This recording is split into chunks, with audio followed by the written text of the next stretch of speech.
స్వర్ణ లాంటి చుప్పు నా తోళ్ళు.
నువ్వేం చేసి సామాన్లు తెచ్చావో నీ బోస్ చేతులు చెప్తున్నాయి.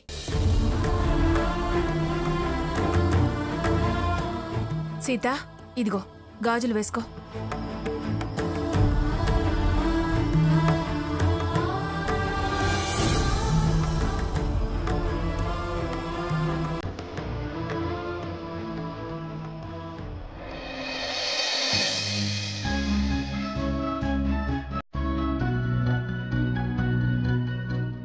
ఏంటి రఘు అలా చూస్తున్నా? నా భార్యని నేను చూడకూడదా? నేనేం పరాయి వాళ్ళ భార్యని ఎందుకు చూస్తున్నావని అడగలేదు. నీ భార్యని కొత్తగా ఎందుకు అలా చూస్తున్నావని అడుగుతున్నాను. నా శ్రీమతికి ఈ దీపావళికి ఒక మంచి బహుమతి ఇవ్వాలని నా మనసు కనిపిస్తుంది. నేనేమి ఇవ్వాలనుకుంటున్నాను గెస్ చేయగలవా? ఏమిచ్చినా ఆనందమే. దానికి గెస్ చేయాలా?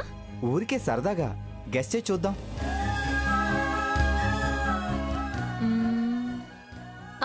రఘు, నీకు నా ముక్కుపుడి కంటే చాలా ఇష్టం కదా, బహుశా అదే ఇస్తావు. కాదు, ఇంకోటి చెప్పు. చెవులకి బుట్టలు తెస్తావా? బుట్టలు లేవు, తట్టలు లేవు. అయితే పాపిడి బిళ్ళలో చెంపస్వరాలు అయ్యుంటాయి. కాదు. అయితే ఖచ్చితంగా వడ్డానమో కిరీటమో తీసుకొస్తావా? వడ్డానమా? ఆల్రెడీ మిస్సెస్ వైజాగ్ కిరీటం గెలిచావు కదా. చిపో, నా ఊహకు అందడం లేదు.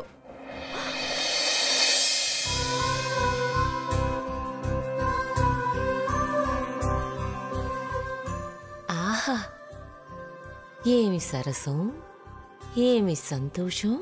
శ్రీమతికి ప్రేమగా, ప్రేమగా, చిలిపిగా, చిలిపిగా, కొంటెగా. ఇంకాపు. నీ గిఫ్ట్ ఏంటో నాకు అర్థమైంది. సీత సీత ఆగాగు. అది కాదు సీత. మరి ఇంకేంటి? ఎప్పుడు నువ్వు చూస్తూ మురిసిపోయే బహుమతి ఇస్తా శ్రీమతి. ఆల్రెడీ అది నా కడుపులో ఉంది కదా శ్రీవారు. బంగారం ఇస్తా. ఇది బంగారం కన్నా విలువైంది. వాడో బహుమతి ఇచ్చేవాడు, అది అందుకునేది. ఏంటో చెప్పొచ్చు కదా. చెప్తే థ్రిల్ ఉండదు. గ్యారెంటీగా నువ్వు చాలా చాలా ఆనందపడే గిఫ్ట్. సరేనా? సరే, అది కూడా చూద్దాం.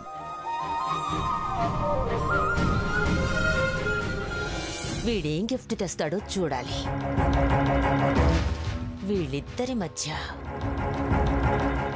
ఏదో ఒక మెలికి పెట్టాలి. పెడతా.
పూర్తిగా సిగ్గొదిలేశారు. ఎంజాయ్. జంట సిగ్గుపడితే ఎలా? జంటంటే జంట, వాళ్ళేమైనా పెళ్ళైనోళ్ళా? ప్రేమికులే. మొహం పగులు కొడతా. ప్రేమికులు గీమికులు అన్నావంటే మోహికులు అన్నా ఏమనద్దు. ఏ ప్రెస్ మొహాలను లేదా నోరు మూసుకొని కూర్చో.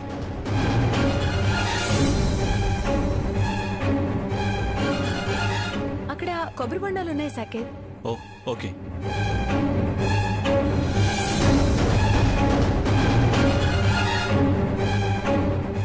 తీయగా బాగున్నాయి. Okay sir.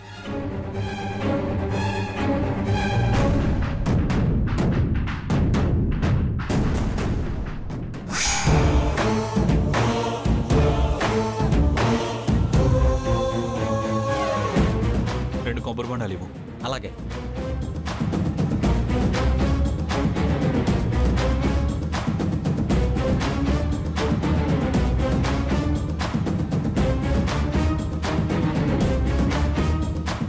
ఒక్కనాడన్నా నా మొహానికి గ్లాస్ మంచినీళ్ళు అందించలేదు, దానికి కొబ్బరి బొండాలు అందిస్తున్నాడు.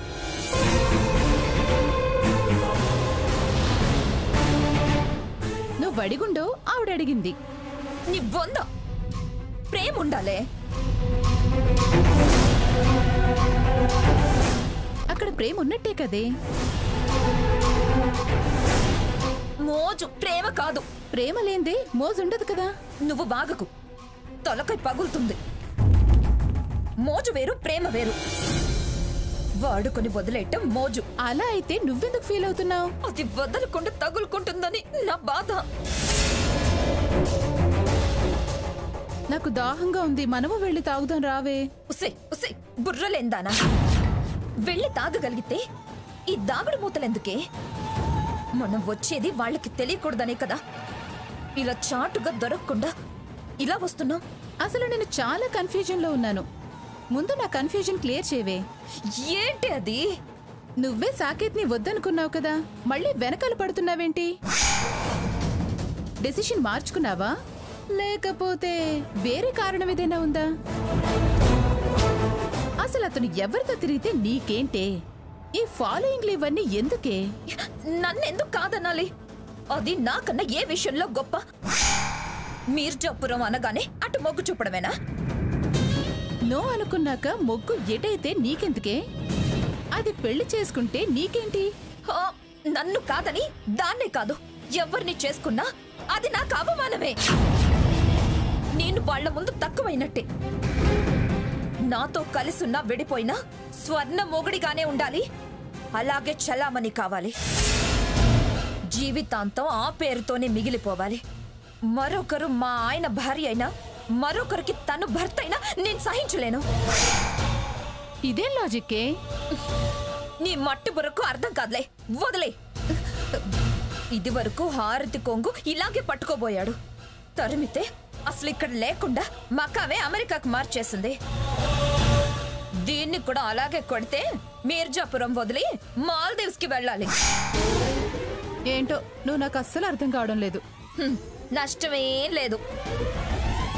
చిల్లరలేదు సార్, పర్లేదు ఉంచుకో. కమ్. పద పద, వాళ్ళు వెళ్తున్నారు.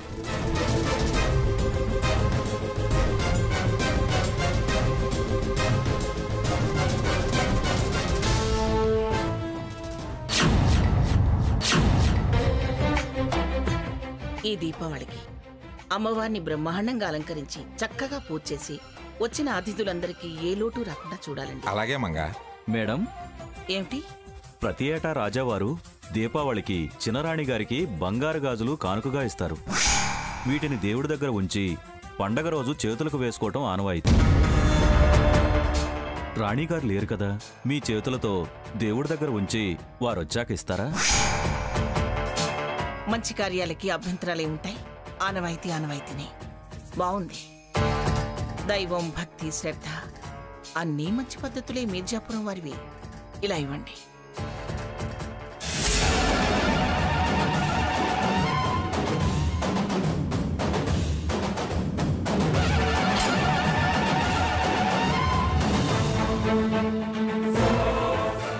రవ్వల గాజులు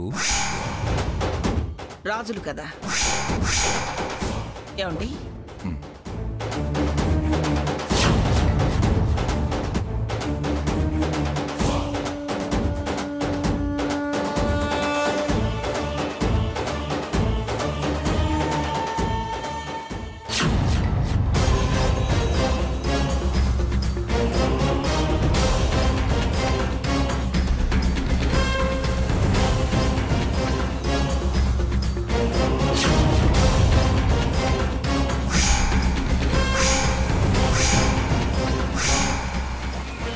థ్యాంక్స్ మేడం. మంచిది. హంసనందిని వచ్చిన వెంటనే ఆ గాజులు వేసుకోమని చెప్పండి. అంతా శుభమే జరుగుతుంది. అలాగే మేడం. పదండి.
వీటిని చూస్తే సీత ఎంత సంతోషిస్తుందో. వీడేం తీసుకొచ్చాడు, అది ఏం చూసి సంతోషిస్తుంది? వీడేం తీసుకొచ్చాడో చూడాలి.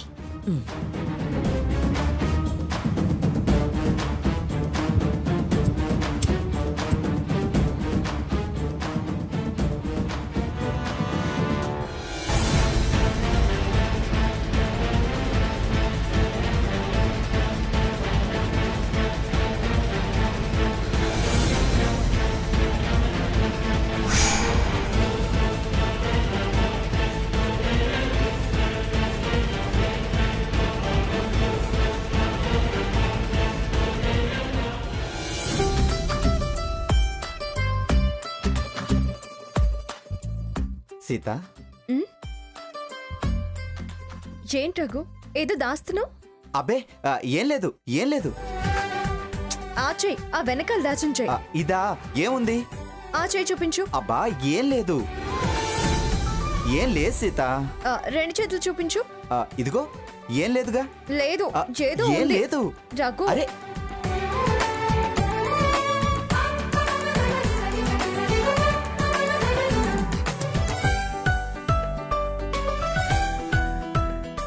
రఘు, ఏం లేదు. రఘు, నేను ఇంక నీతో పరిగెత్తలేను. నీకు ఇష్టమైతే చూపించు, లేకపోతే లేదు. నువ్వు అలగకు, చూపిస్తాను.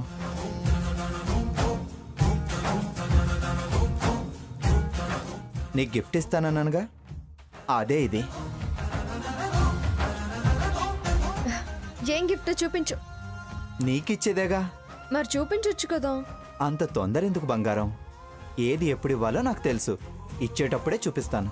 ఇప్పుడు చూపించకూడదా? అదేగా అర్థం.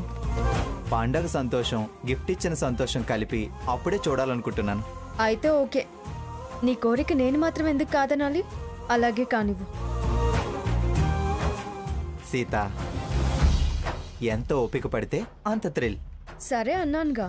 అమ్మా సీత. ఆ తాతయ్య గారు. మీ అమ్మ పిలుస్తుందమ్మా. వస్తున్నాను. సరే, దాన్ని జాగ్రత్తగా లోపల దాయి.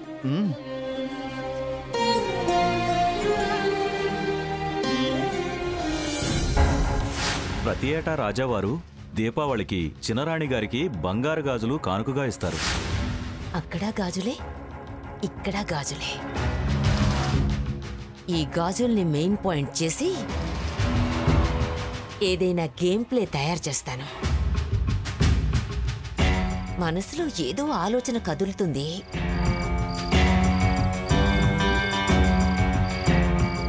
ముందా బ్యాంగిల్స్ ఎక్కడ దాచిపెడతాడో చూడాలి.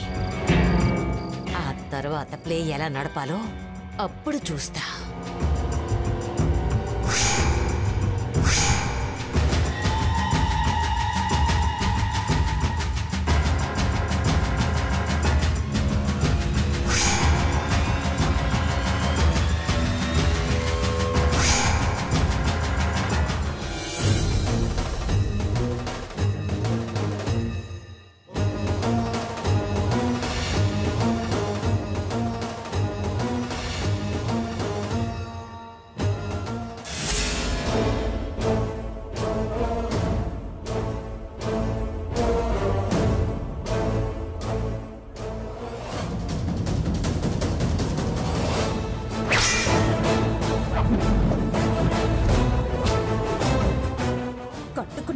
తాతతో తిరిగినట్టు ఎలా తిరుగుతుంది?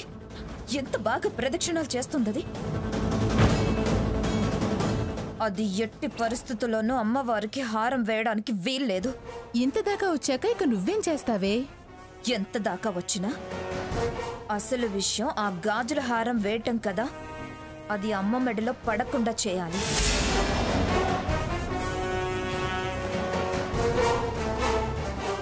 పంచభూతాలకి కోరిక వినిపించాలి అన్నారు కదా, నేను ఆ కొండెక్కి నా కోరిక చెప్పుకుంటాను. అలాగే చెప్పిరా. మరి నీకే కోరికలు లేవా? కోరిక లేని మనుషులుంటారా?